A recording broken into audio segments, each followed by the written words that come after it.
heard he got in trouble. Was yelling at somebody over there in no, Los that was Angeles. Insigne, no? No, it was Chiellini. He's fried, bro. No, it was Chiellini positive. The reasons why I'm sporting this beautiful IFTV ad because I cracked my head open. Since this basement here has been made for people 5 foot and lower, I got caught. But Spalletti was the bread and butter to the Napoli team. Mike, whether you agree with me or not, because Mike, I beg to differ from you. I'm sure you do. But Forza? Juve. What? What is up, everybody? Welcome back to the Serie A audio experience with IFTV. We just got us 3 today.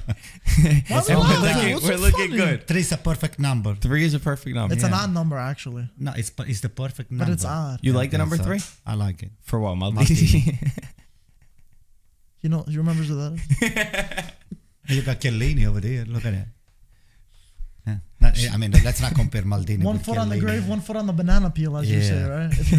Remember that? I heard he got in trouble recently. I was reading. Was yelling at somebody over there in no, Los that was Angeles. Insigne, no? No, it was Chiellini. He's fried, bro. No, it was Chiellini positive. Yo, he's fried. Double check. Chiellini yelling at somebody. Anto, can we just tell the people just for a second? Yeah, by the way, the reasons why I'm sporting this beautiful IFTV ad is because I cracked my head open.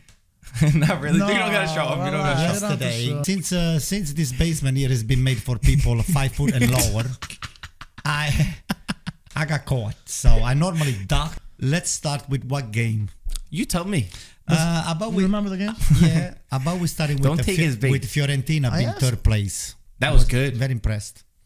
Tied for 3rd, right? Tied for 3rd. Same with Juventus and Napoli. Same amount of points. That tells you that it's not how much you spend, it's the coaching staff, Italiano versus, Allegri, and the quality of the game that the coaches are able to display on the field with the soldier that they have available to themselves. So, kudos to Italiano. Still early. Yeah, no. Just it's not be early. careful. No, it's not 7 early. games is a little bit early. 7 games. But I'm just saying, just to brag, it's a little bit early. And you got to give it to Nico Gonzalez too. They kept him. What a player. They warded off all the buyers. They renewed him, and he's paying dividends for the club. He's doing well. So Fiorentina, if they can continue this, they can really trouble for a Europa League spot. And Anto was even saying maybe Champions League. But I said Champions League is too much. I don't know about Champions League. Too much. I can see Europa League. It could be the outlier. Was this before or after your fall? No, that was before. The last podcast, it was a week ago.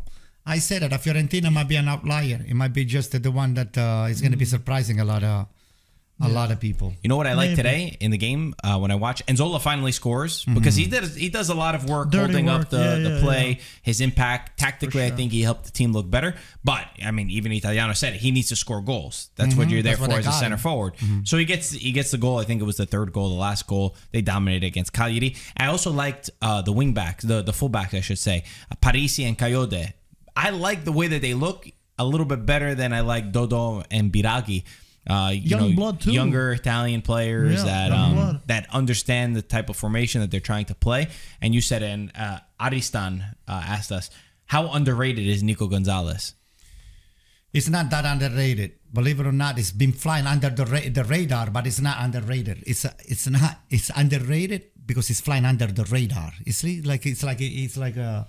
I guess he means in the world of football, in the European football, people that don't just watch Serie A, nobody will talk about Nico Gonzalez. Yeah. But if he was playing at a different team with more eyeballs, people would say, wow, what a player this guy is, or if he played in a different league. So I think that's what he means. I've been watching him for the last couple of years. I mean, constantly. I mean, the highlights are all there to watch. You don't have to watch the full game, but the highlights of this guy here are incredible. I mean, it's not guessing. He's scoring and he's involved on the maneuver of the Fiorentina.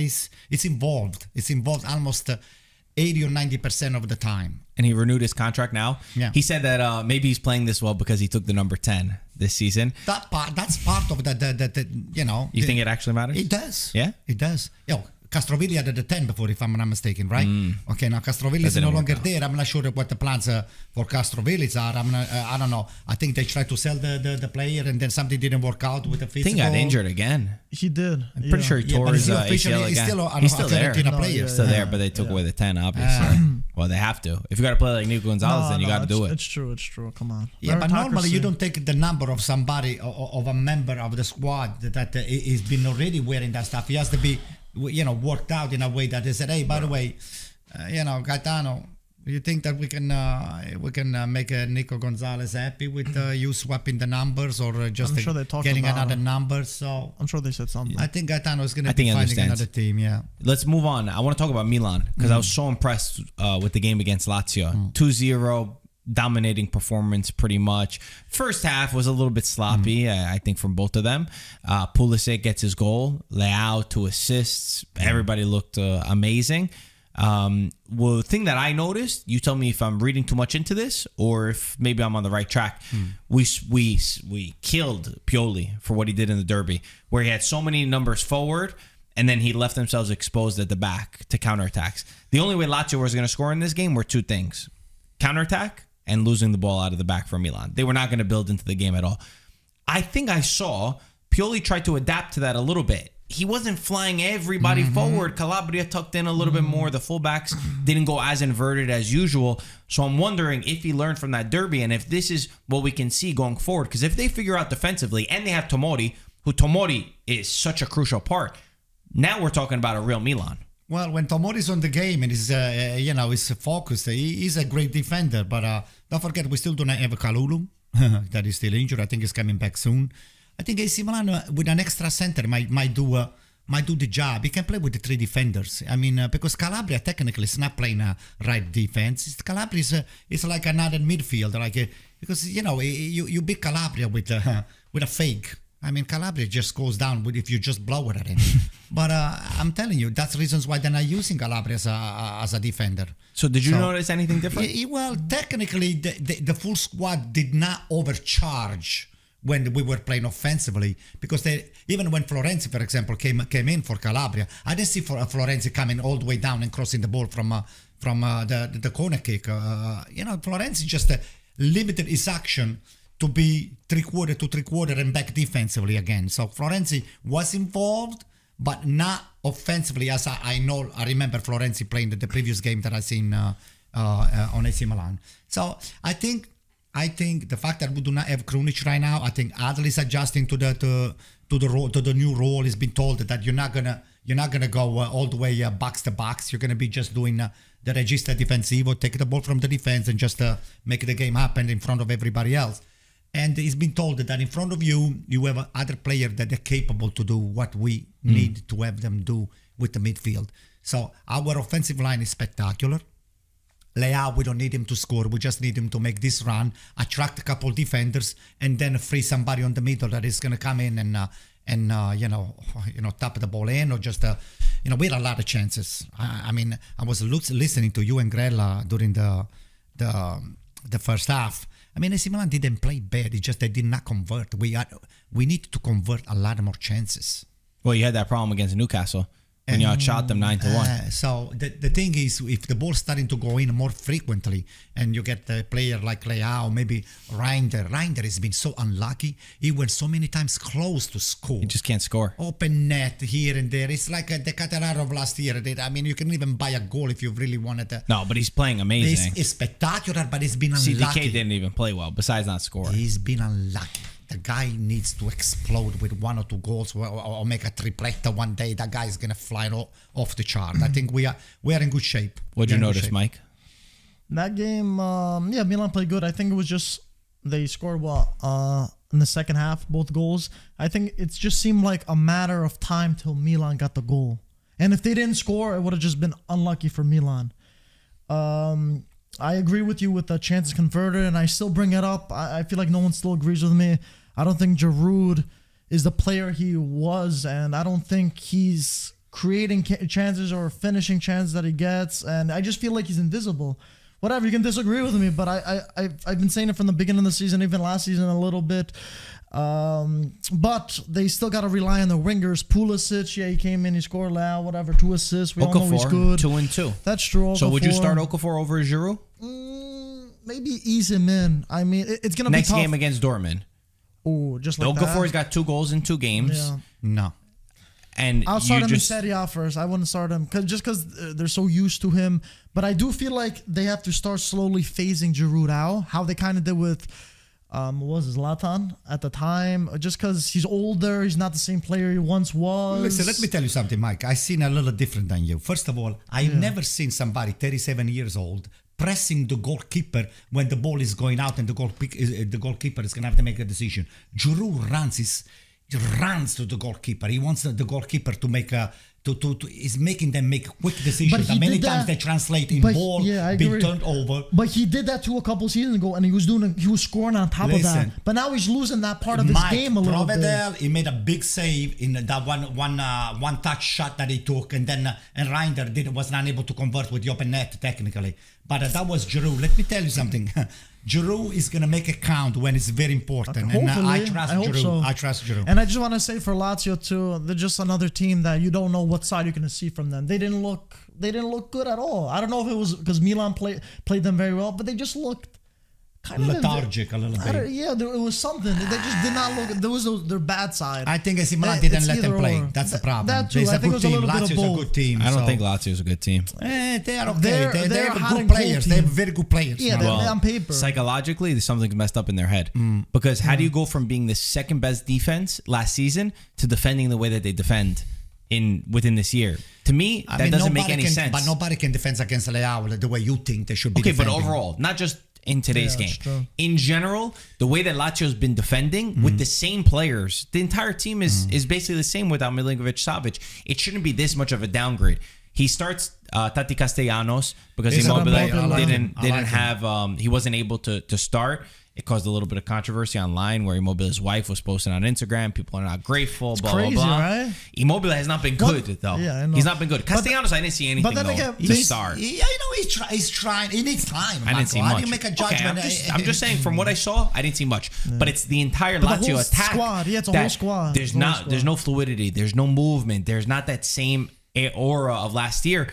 And I think it does trickle down from the top. Right from the start, Maurizio Sarri goes out complaining about the fixtures. Yeah. We got too many games. We got this. We got that. Lotito doesn't buy me the players that I want. Whichever side you're on, if you're on the president's side, you're on the coach's side, it's never a good idea to spill out your dirty laundry. It sets a bad precedent within the locker room of we already have an excuse or we already have a reason why we're not going to do good. And it feels bad. And it got even worse. The arguments continued. The fights between Lotito, between ownership and between Sarri continued, where after the game, Lotito said, we had a great transfer market. In every club around the world, signings are made by the directors. And besides that, the Mercato has nothing to do with what's going on right now. Sarri, this was Lotito responding. Sarri had said, the players I informed them about did not arrive. 95% of the time, it's like this for coaches. We started with A, but then we had to choose between X and Y. He wanted a Loftus-Cheek because he coached him at Chelsea. But let me just tell him something. I think they have a spectacular world-class midfielder like Pedro. Pedro is a spectacular midfielder. I don't see him playing the full game all the time. He scored a goal that didn't count. Of course. Yeah. He's an attacker. Pedro is a winger. Pedro is a great midfielder. This guy here, he played with the top of the Barcelona squad. Pedro can play, can just actually contribute to the Lazio midfield and offensive line a lot more than what a lot of people think. I don't understand why he has to come off from the bench and all the stuff. Why don't you use him? It's Sarri.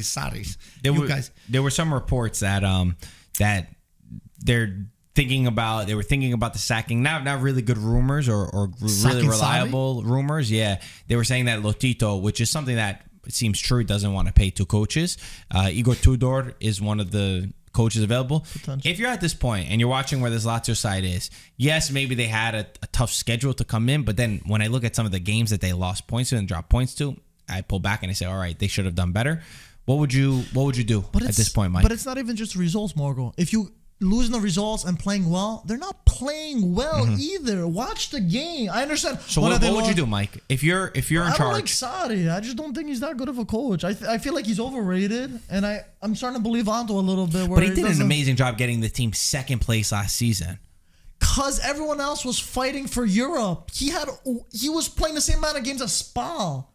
1 game a week. You better be doing that. The defense last year did a spectacular job. But you also got to look at the other things too. Mike Provedel is an important goalkeeper. He's spectacular, but he has a defense. He has a defense that they are full of holes. Okay, but last season, like Marco brought up, I know. So I think it's first of all, I think there's a lot of toxicity in that. The locker room, the coach, toxic. The president. Definitely there's a lot of toxic. stuff that's Tara's not there anymore. Okay, because of Saudi. Savic is not there anymore because of whichever. He got money from Saudi. Yeah, okay. Bring him to door, baby. I don't know. He would probably do a very good job with this. I always said that I'm not high on him, on Sarri, and I'm not high on Mourinho either. But let's get Mourinho to the next step. But again, Sarri to me is someone that has to learn to play with the cards that is being dealt. It's been like this. You cannot really be complaining like Marco said before the game, after the game, and now he's complaining about the Campagna Acquisti and all the transfer market and all the stuff. I said, hey, this is the team. How come the Palladino with no transfer or couple transfer is technically even above? How many points does Monza have? 9, Lazio are fighting right above relegation. Against 7. And okay? Roma too. All right. Yeah. So Monza have 9 points and Lazio have 7. There you go. So that tells you there are Lecce's got 11 points. I mean, there are a mediocre team. I mean, on the paper, because of the of the fact that they are a little town, that they are actually putting displaying the soccer on the grass. Okay, so Sarri's been talking too much. He has to talk a little less. So for you would sack Sarri at this moment? Absolutely. We got a question just to move on. Last thing about Milan. Bishima says, with Loftus-Cheek injured, which was the only bad thing I think that happened for Milan, can Milan still go grab a win against the yellow wall against Borussia Dortmund? I think it's actually a good opportunity for Musa to show what he's worth. Every time he's come in, I've really liked his attitude. I've liked his spirit. He's good on the ball, very fast, technical going forward. So I think that he deserves a chance. And I don't think it's that much of a drop-off from Loftus-Cheek to Musa. I think this is a good opportunity for him to show what he's worth. And to fight for a spot, to show that listen, Loftus-Cheek's been doing good, but breathe down his neck a little bit. I will actually respond to his question. I would say that the AC Milan is not going to go over there trying to defend and try to walk away with a tie. If he wants up on a tie, it's a welcome result for me because, you're playing in Germany and all the stuff, but I think you need a win. I see AC Milan might go over there to just snatch the win I think so. From the Germans. Yeah, for sure. I think that this also shows everything that management did off-season in making sure this team is still competitive, even with a few players that could get injured. All right, let's move on. You want to go... We have a question from Lozzo Roma. Since we did Lazio, we'll do... Lozzo. What's Lozzo mean? Does that mean something? No. Oh. I don't know. That's his name. Maybe his last name. That's his Twitter. No, it's a nickname. Maybe it's a nickname. Could be. What's your nickname? I don't know if I have one. I have so many. Did you ever have one growing up? Not really. Fisherman. Didn't they call you Fisherman? No. Yours is Mike the Greek. Yeah, I wonder why. The long man. They used to call me Uluang. What does that mean? In the dialect, it means the long guy. The tall guy. Right? And now, since I moved to America and I established my family here, they call me the American when I go play scrimmage soccer. Yeah, that's how it is. Yeah, so they call me the my American. family too. Yeah. I got the American. Why play against the American? Things like that. Okay. All right. So Lozzo Roma says, can Roma make top 4? They obviously got a nice win 2-0 against Frosinone. You missed a lot of the game. Who's going to tell them? I have bad news for Lozzo. I mean, as much as I like Roma, I don't think Mourinho, he's got all the drive to bring Roma over there. I think he's waiting for an opportunity to be sacked and to take the blame and just walk away. I think Mourinho has got plenty of other offers. I think his welcome in Rome is coming almost to an end. His body language is not conducive for Mourinho to bring Roma to the 4th place, number 1. And number 2, there are many other teams that they're going to challenge for the 4th place. Okay, we're talking about Atalanta, we're talking about Milan, Napoli, Fiorentina. It's a lot of that stuff. So. Well, to say about 4th place Frosinone, no. To talk about Frosinone, they needed this win. It was desperate for them to get this. I think that would have been real problems. And it's a Frosinone side who usually plays really well and has caused problems. Even to Napoli, they caused problems in the first game. They always play their style no matter what. Dybala played in this match 3 times in a row that he's playing within 8 days, a full 90 minutes. What? 2 assists. 2 assists. Yeah. So they got the job done, and they were desperate for it. Even Mourinho said, if we didn't win, the Coliseum would have exploded. Erupted, So he said he had to play. He understood the pressure. He had to play Dybala in that game, and he's not going to be able to play him on Thursday because he understood that there was all this outside pressure of needing to win. Having said all of that, can Roma get into top 4? I don't know. Tough. I think no. I see them 6th, 5th, 6th. Closer than what I was expecting before the season. I actually thought it was going to go worse. Listen, Lukaku, 4 stars, 4 goals. Dybala's balling, and what position? 4 and 5, I think. And what position? And they're still. Where did I place them? Can you look at the prediction? Can you look at the prediction? Yeah, we're gonna do it right now. Oh, okay, yeah. Why? I was kidding. I don't remember where you put them. I don't think anyone had them in the top 4. I think everyone put them outside top. Yeah. Maybe, solely for the competition and still in defense. I mean, Rui Patricio, they get 2 shots on him. They're going to score 3 goals. He's just one of those keepers. And even Ndika, I haven't seen too much. I was hoping maybe Ndika's going to come in and I'm going to be like, oh, all right. He's going to be like Kim Min-jae last year where he takes the Serie A by storm. It's early days, but I haven't seen that so far. It's okay. It's not a top, but I think maybe with some time it might improve. You know, they're just too reliant on like having everyone healthy. Bove is a decent player, but sometimes it's too green. It's a little bit too green. He needs to just be a little bit more nasty and get you know, the midfield worked out a little better. Yeah, I just don't think they're.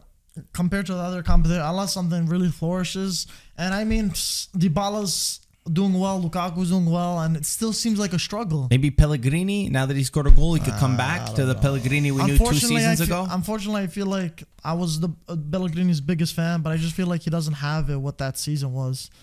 Unfortunately. He tries to do a little bit of everything, which I think ends up hurting him. He's like, I see him defending, going up forward, trying to be in the middle, putting tackles, which is it's great, but he hasn't been playing well. I hope the goal helps turn things around because Mike makes the point about Lukaku and Dybala, and obviously we know that the season is contingent on them. Yeah. But when we talk about all these other teams having so many different pieces, you need other guys to step up, and Pellegrini as a captain, as a leader, as the man from Rome, we need him to go on a tear if they want a chance at getting the top 4. And on top of that, they have a makeshift defense. Cristante playing center back. But listen, I feel like you're putting duct tape on something and trying to hold it. Minestrone. Tell Lotso you're speaking to him. That Lotso, I'm speaking to you. That the key for Roma to probably challenge this 4th place, it will be. I like to see what when Abraham comes in and when maybe the other defender is injured comes in. So I like to see from there they have to put a string of wins, meaning 7 or 8 in a row for them to say, hey, we're not here. We're not the forgotten team.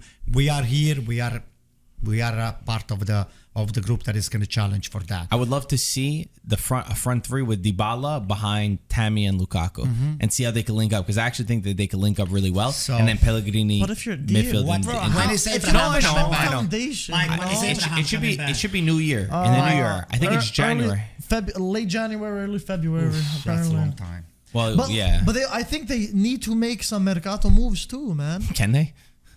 Like free transfer. Yeah, get rid of Mourinho. Some loans here. Would you get rid of him? Absolutely. For Conte, because that's the big rumor.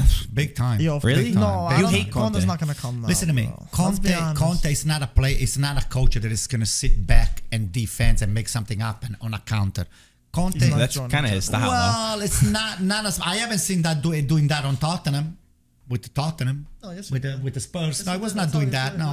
Anyway, Conte knows the pressure to be coaching in Rome.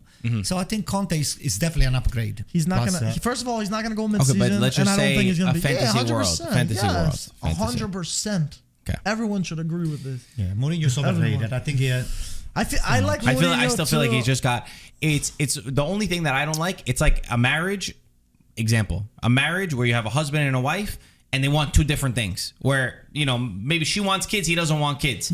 That's how I feel sometimes with the ownership, where they got Jose Mourinho, but Jose Mourinho's track record has always shown he could get a team competitive more so by getting this group together. But he needs really good players, they're more so going towards, we need to build up Bove and Zalewski and youth players, which maybe he could do it, but you're just not getting that same Jose Mourinho. And the rest of us as outsiders are all like, we're waiting to see Roma win. You need a Dionisi or De Zerbi for that kind of thing. De Zerbi, definitely. But he's not gonna go. But you know what I mean by that? Yeah, Like, I just think that's Marcos, that's where something just is like off. Kevin Ancelotti at Everton. His characteristics don't fit well for that team. But at Real Madrid, he's a world-class coach. Mike, it just well fits. said. Okay, Mike, listen. I was a weird analogy. You had a but this proper is the way I see it. Wow. Just put over there, I don't know. Put another coach over there with the very same players. But it depends the coach. Like Allegri would do even worse. But who's gonna come Allegri would do even worse. To be honest, you're gonna get a small coach from mid-season. Wise, the Roma is not. They have good players. They're not top 4. Stop saying they're not. that. They're Good not top players 4. for what though, Anto? They're not for the top what? 4. Top for what? You're gonna say Listen, top 4 with those players with right now? LT Abraham, Lukaku, Okay, but Dybala, Pellegrini. You have But what defense they have? Anto, the defense isn't good enough. Well, you got Smalling. You got a couple other players. Let me ask you a over question there. right now. Mancini needs Anto. to be worked out a little A bit. lot Anto. of them have to be worked out a lot. let's go side by side comparison. Roma's 11, Milan's 11. Who is one player from Milan that you would swap for a Roma player? There's only one that comes to mind. Just But let Anto, him. Yeah, what do you think? I don't think I'm not going to swap Giroud. I will say I will take Dybala. Over. What am I going to give up on? Adley. Bro, it's different too. This guy's trading up bench. What's your question? I mean, I like Adley. Okay, so let's just say at max one player. For argument's sake, one player. There's only one player on this Roma side that gets you excited to be on Milan. I mean, Lukaku is not. I could have used Lukaku to do something for us, but I'm pretty. But you happy understand with what I'm Giroud. saying? Yeah, I know. A straight swap for starting Milan. And you could go down the list with Napoli. You could go down the list with Inter. With Juventus, maybe there's a little bit more arguments in certain positions. I'm a striker. You can get Vlahovic. I think most In the midfield, I would definitely take Pellegrini over a couple listen, of guys. Marco, you're never gonna know. Look, Napoli before they won the Campionato, nobody was remotely. Those are outliers, though. It's an outlier that was built up from the management but we to don't be know perfect. when we don't know if Abraham comes in and you're starting to see now Dybala playing behind those two Abraham guys. didn't have a good season You after his never good know. one, You too. never know. I think he's actually going to do really well with Lukaku. Okay, but regardless, if you base it his off first season was amazing. Second one wasn't good. Wait, the first season. He had like 24 goals, I think. Okay, so it was a season after. It was the second It was season. just bad, So yeah. Lazzo, do So you not don't lose really your know. hope. Do not lose your hope because there is still hope. You Okay. just put $1 in a dream Hope and you'll for a be nice okay. Yeah, we got to January play the Mercato. lotto, by the way. Yeah, Did we you are. see? It's We over $1 did, billion. and Eagle said we didn't win anything. No, I don't nobody believe won. him. I Nobody wanted won. to check Yeah, the that's what he numbers. Oh, yeah. You know why? Yeah, You guys maybe didn't they include should. me in Why it. don't So we? Why when don't I we win, you play guys are not going to manually? get I have a $1. bunch of numbers right here, especially since I banged my head. I might have the winning numbers right up there. It's all scrambled. And you're not going to give it to any of us for all laughing, right? I looked after you. He's the one who's making the most jokes. The first thing I I'm don't going to think give him it's some money to fix the basement. to make it higher. So We'll put some more TVs. Jose Mourinho also said something after the game that I thought was interesting. He said that Italy has the best coaches out of any league. He said, you look at a tactical level, he said other leagues that have really good players that make great teams, but they don't have the tactics just like the Italians do. That's fair. Yeah, that's a good. I would agree with that. When you look at the amount of Italians that coached in the league, I remember counting last time. I think it's 17 out of 20 are Italian coaches. And then you see where Italians have gone. The top 3 out of the top 4 this year in the rankings for best coaches were Italian. And we De Zerbi. Ancelotti? No. It's not one of the top 3? Oh Was my it? God. Hold on. It was Guardiola, Inzaghi, De Zerbi. Was it Ancelotti? Okay. No, Spalletti. Oh, yeah. Because he won with Napoli. But I'm just saying, if you went off last season in terms of results. I don't know who makes those rankings. To be honest with you, the people they rank those things, they kind of. Okay, either way, on the argument, Yeah. I think Italy, you look at the coaches, that's what really makes the teams interesting. Because even when they have worse players, they put out like such an organized team that always makes it difficult for the opponent. And then she's Sarri dragging the numbers down. I don't know. I watch some other leagues and maybe they got better players. I definitely agree that there's some other leagues that have better players technically. Maybe but I watch and they're all over the place. Like it's not as organized as what I'm used to watching. That's true. It must be la scuola di Coverciano that prepares those. It's a different mentality in Italy. Oh, you scared me. Oh, it's Enrico Bogo di the Fogo. problem You is- scared I me. was about to grab something. I thought somebody I else got found it. nervous. Don't worry, you don't have to worry about him banging his head. It's too short. He put a hat on to block it out. But yeah, no, it is a different mentality in Italy. But you said you were going to say it's a different school? Yeah. Well, but that's how it is. compared to English, I mean, there's no. They have two English coaches in England. Spanish, Spanish. Luis Enrique is good. Pep is good. That's about it, right? I like their style of football, though. I appreciate their style. What happened with Xavi? The Germans have been pretty good too. He's an excellent coach. Not yet. What did he win? Come on, not yet. You know, and Xavi said that the hardest team to go up against is Inter. But okay, now another question: so we saying Italian coaches in general, right? Or the school of Italian coaches are definitely the best in the world, right? The Cholo, we forgot the Cholo too. So he's Argentinian. Simeone. He's Argentinian. That's all right. It's a different continent.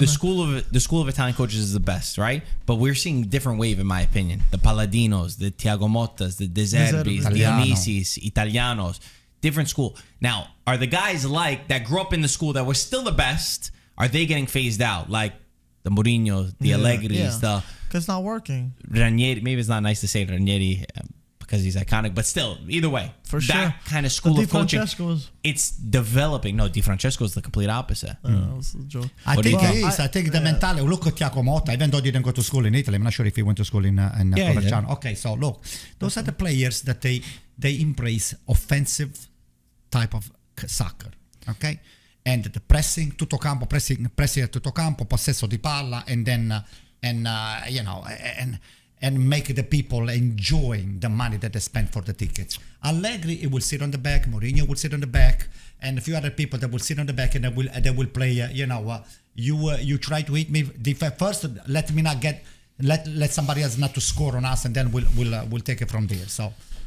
It's just that mentality. I think it's past. Definitely, I think that's that train has taken off. I mean, you can see it too. You can see. I think it evolved. I think the game's evolving, the tactics are evolving, and I think the coaches are evolving. I think now more than ever, they're seeing what works, especially in Champions League. They're seeing how it's playing, and they're seeing how, I'm sure there's numbers wise on how this team plays and how many more trophies they win compared to a team that doesn't play as attacking, as fluid. I mean, a good example is Mourinho. It worked in the past. It just doesn't work like that anymore. I think football evolved to be more attacking, and you can't be defending the whole time, and it's not going to get you as successful results. I would love to see Mourinho run it back. I would love to see a top team give Mourinho the reins more. I think he can still win the way that he plays. Because I think that he's forced to play that he is at Roma. I think with a really great team, he puts a chip on their shoulder. I think that Mourinho still would. Nah. So are we blending? Just to go back to the conversation, are we blending now the Italians where we went so much to the left where we're only defensive and that helped us in not conceding? Is now the new school just taking some of those things, but also making it a little bit new and adapting to the rules? It's more of an hybrid. It's more of an hybrid breed of coaching that we have on board right now. But at the same time, when you're coming in as a coach and you're coaching a small team, quote unquote, those are the people that they have no chip on the shoulder, and they said, hey, listen, the pressure is on them to stop us. So let's go full. You're never going to see Salernitana going to Torino and then just build the wall over there and say, let's see if we can stop them for 90 minutes. They have a Portuguese coach, but that's what I'm saying. Ciccio Sosa is a good coach. You know what? That's a good point. I think Salernitana, they got smacked against Inter. I think Paulo Sousa is going to take the fall. They're going to end up sacking him, but I don't think that he should be sacked. Yeah, no, I really don't agree if he gets sacked. Yeah. He had such a great impact on the team. They had Boulaye Dia, who had this entire mess all summer. He wanted to leave. They had a release clause, $25 million. Nobody bought it in the middle of July. After that, Wolves wanted him. But since the release clause expired, they said, we want $40 million now. Salernitana said, you pay us, otherwise we're not going back to the $25 million. Dia was so mad that he ended up having problems with the club. He left Salerno because, understandable, for a kid that scored 16 goals, 6 assists through a season, he wants to take that next step up in his career. Like he leaves Salerno. They had this big friction, this big problem. He comes back. He's injured. He played his first game against Empoli, and now he played against Inter. Salernitana can't score without him. So for me, you need to give Paulo Sousa the time, because this Salernitana side was destroyed in the off market. Yeah, definitely. That's a good point. But again, sooner or later he's gone. Look, I don't think it's right, especially if you waited to keep him against Inter, and then the game against Inter makes you sack him. You're incompetent. Because what do you expect against Inter? You must be new here. Listen, look, let's bring the perfect example. Palladino, he found himself to be coaching Monza just by mistake. They sacked the coach. It was the second Stroppa. They sacked Stroppa, and then Galliani all of a sudden with Berlusconi got rest his soul. They said, "Hey, this guy here, let's give him a chance because he seems to be." They probably saw him as an assistant. He was the Primavera coach. Yeah, they said, hey, he's doing a great job, so let's give him a chance. So sure enough, Palladino comes over there and he's starting to put wins on the board. New ideas and all the stuff. No, Monza, I saw the first time, I saw just maybe 20 minutes before the game ended. I actually put the Paramount Plus on when Colombo, few seconds before Colombo scored. So, and I saw Papu Gomez going and playing. Came as a sub. Yeah. I love the way that team plays. So what I'm saying they play good. Palladino for me, there's Palladino, Italiano, and Thiago Motta that I have in the same class of these guys could one day be coaching top teams in the world. What I'm saying, Thiago Motta, those are coaches that Thiago Motta is really good. Excellent. I love the style of play. I mean, recently we're talking about that Zerbi too, when he was at Shakhtar Donetsk, and then unfortunately with events that happen, obviously, he ended up going to the Premier League, and at Brighton, he's doing incredible. I think we all agreed how his philosophy and his results and how he brings a team together could bring him to a top team. I remember saying this, and now with the way Brighton is, I can absolutely see him go to a team that's fighting for Champions League, like a Chelsea, they were talking about Real or Madrid, Manchester United, or a top team like that, because his philosophy, new ideas, new thinking is projecting him to play like that, because that's where football is going. My only thing with, because I've been watching a lot of and Brian. Palladino's on the same rank. That's what I wanted to say. I was watching a lot of Brian. I watched their game where they lost 6-1 to Aston Villa, and then I watched them against the Greek team. Was it against Ike in Europa League? Right? Ike Athens. Okay. And defensively, they give way too many balls away. Like, they're too high up. It's too extreme for my liking.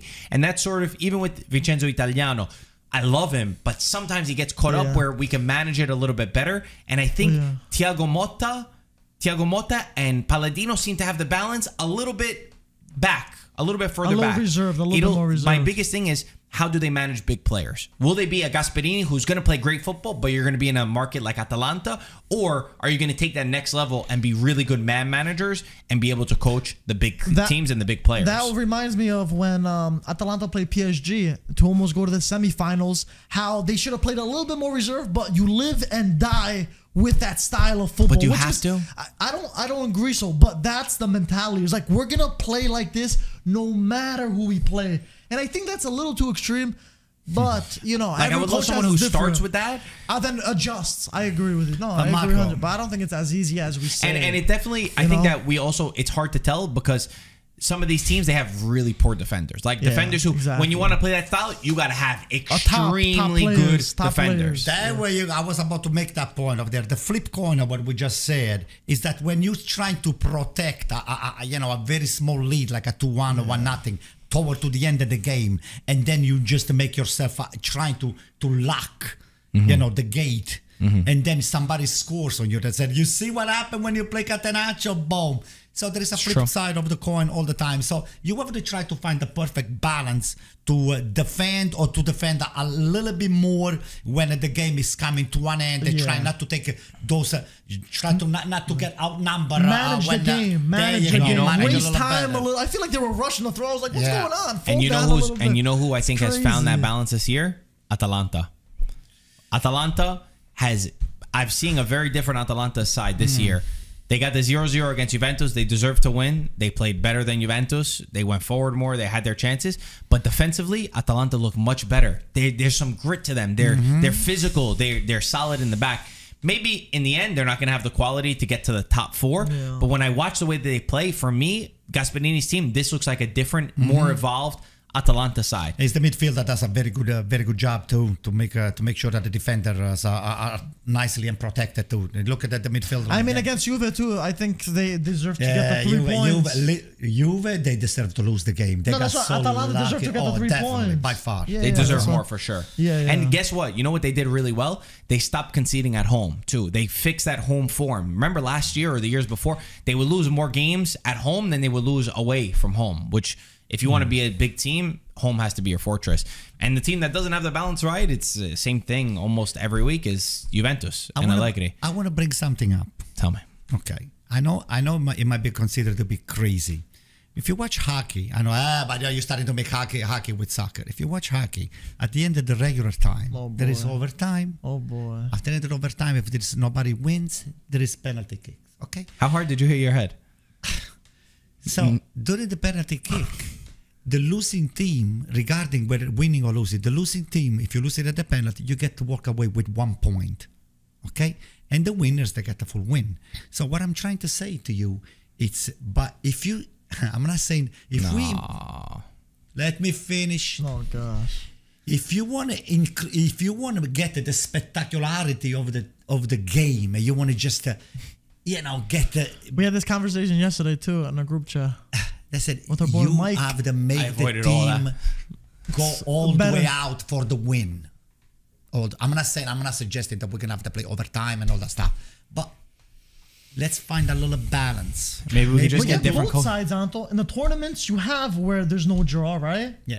And in the league, there's draw. So I think you get the best of both worlds. But I think what's going to happen is that coaches like 1 point to the losing team after regular time, and you go to the penalty and all the stuff. So I think coaches like Allegri are just going to be phased out. 100%. That's it. 100%. I think because the mentality that they show, and it's not attractive too. They can't make 2 passes. They can't make many. Me and you watched it together. Right? Yeah. They weren't here. You were watching. How many times did we scream at the TV? But simple stuff not done correct defensively. Oh my God. Poor. And I cannot take watching a midfield the way that Juventus midfield is. It's embarrassing. Rabiot, Locatelli, those are champions. Poor players. Poor players, just not good players, and they don't have a good system that fits them at all. And then Vlahovic is not able to play, and you don't see anything from attack. There's no patterns of play. There's no 1-2s.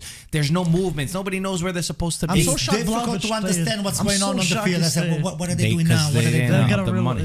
You're just knocking the ball around and then trying to find somebody. There is not a scheme and said, okay, look now they're going to start to feed the wings. What bothers me most is that we know Juventus can play better. We know that, but I think that they see Atalanta, they see 0-0, and they're like, all right, we're okay. We're good here. Yes. Slowing the game down. Yes. Juventus playing for the tie. And Allegri in the post-match comes out and says, oh, yeah, we're fighting with Fiorentina, Atalanta, and blah, blah, blah for the 4th place.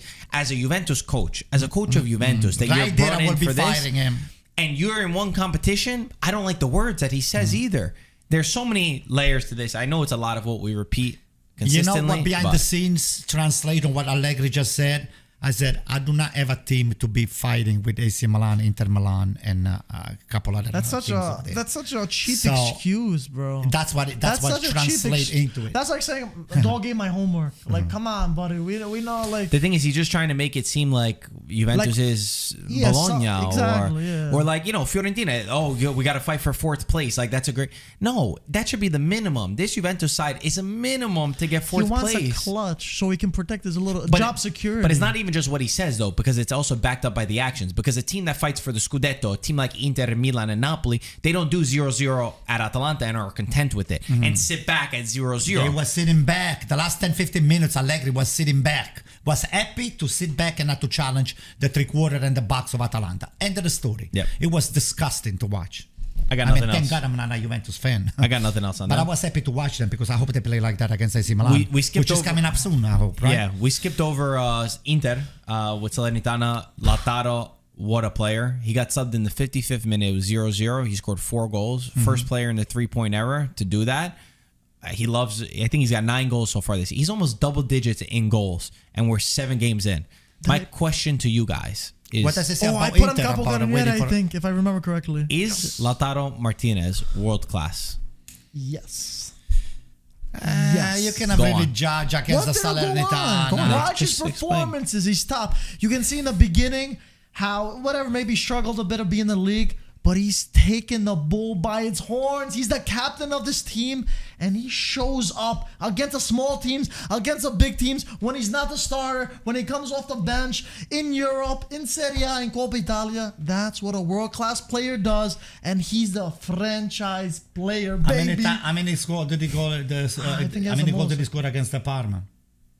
Oh, you want him to score? How many goals did Giroud score? No, answer my question. He's a world class. I don't How think come he's so. not world class? So he has to score every single game? It's a small team. You cannot really judge that.